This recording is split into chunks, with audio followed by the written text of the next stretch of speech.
Hello sa inyo mga ka-showbiz. Andy Eigenman nagsalita na sa harap ng media tungkol sa totoong dahilan sa pagpanaw ng kanyang ina na si Jacqueline Jose, panoorin ang buong detalye.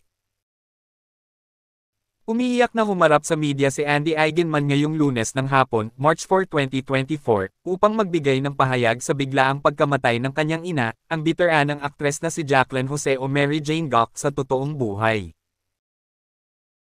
Ayon kay Andy, sumakabilang buhay ang kanyang ina sa edad na 60 noong umaga ng March 2, Sabado, dahil sa myocardial infarction o heart attack, maging sila ay ikinagulat daw ang nangyari. Pahayag ni Andy, "It's with great sadness that I announce the untimely passing of my nanay, Mary Jane Gok, better known as Jacqueline Jose, at the age of 60, on the morning of March 2, due to a myocardial infarction or heart attack." Kasunod nito, pinasalamatan ni Andy sa mga nagpaabot ng pakikiramay sa kanilang pamilya, nakiusap din siyang irespeto ng publiko ang privacy ng kanilang pamilya sa oras na ito ng kanilang pagdadalamati. Umiiyak na mensahe ni Andy, "We'd like to thank everyone who has since extended their prayers and condolences to us. As our family is trying to come to terms with this unfortunate incident, please provide us the respect and privacy to grieve, and we hope this would put all speculations to rest.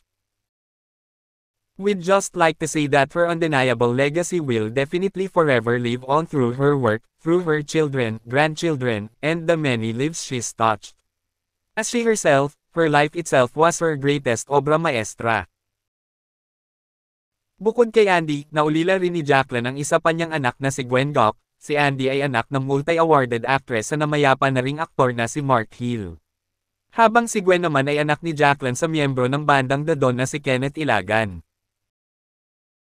Ayon sa isang netizen nagkomento, "Jacqueline Jose, buong puso kaming nakikiramay sa pamilya at kaibigan.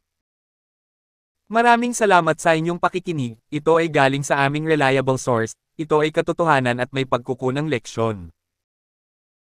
Huwag kalimutan mag-comment, like and share at subscribe and click the notification bell at piliin ang all para sa susunod kong may upload."